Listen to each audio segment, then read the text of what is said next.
আরেকটা বোর্ড লাগানোর জন্য চেষ্টা করবো।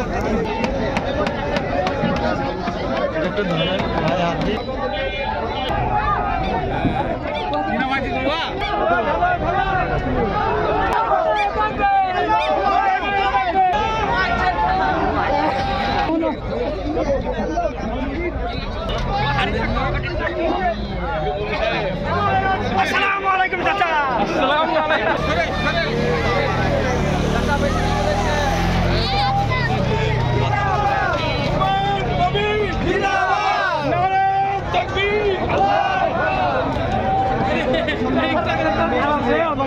কোথা থেকে আসছেন আপনারা? কোথা থেকে আসছেন?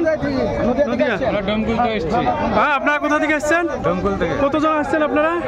এইভাবে কি নিয়ে আসছেন? হ্যাঁ, এইভাবে নিয়ে আসছি।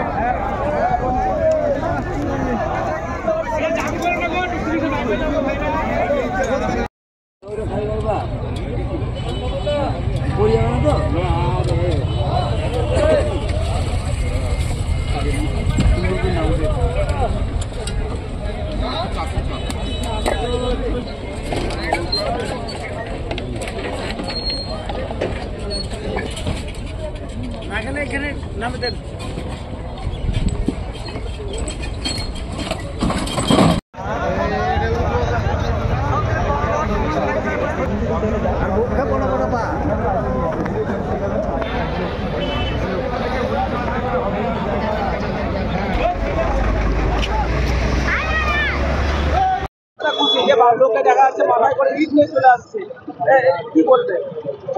বলবো এখানে আমাদের মুসলমানের একটা বিরাট আবেগ, যে বাবরি মসজিদ ধ্বংস করেছিল, মুসলমানের অন্তরে বিরাট একটা আঘাত এনেছিল।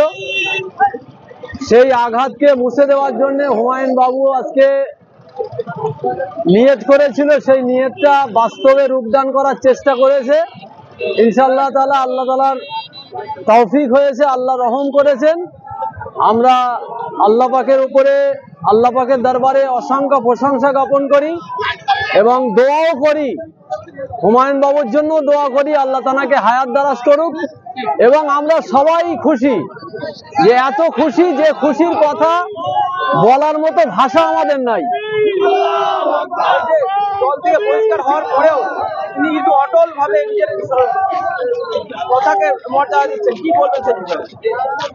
তিনি দল থেকে বহিষ্কার হওয়ার পরেও অটল আছেন একটাই কারণ, তানার ভিতরে ইমানি জজবা আছে, তানার ভিতরে আল্লাহ আল্লাহ রসুলের প্রেম মহাব্বত আছে।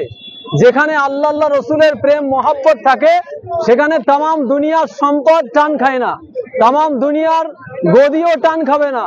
যেখানে আল্লাহ আল্লাহ রসুলের মহাব্বত প্রেম ভালোবাসা থাকবে সেখানে দুনিয়ার কোনো শক্তি টান খায় না। তাই বাবুর দল থেকে বহিষ্কার করে দেওয়ার পরেও তার যে মুখের ছবিটা আমরা দেখতে পাচ্ছি, সত্যি সত্যি তার ইমানি জজবা আছে, তার ছবিটা দেখলে বোঝা যাচ্ছে।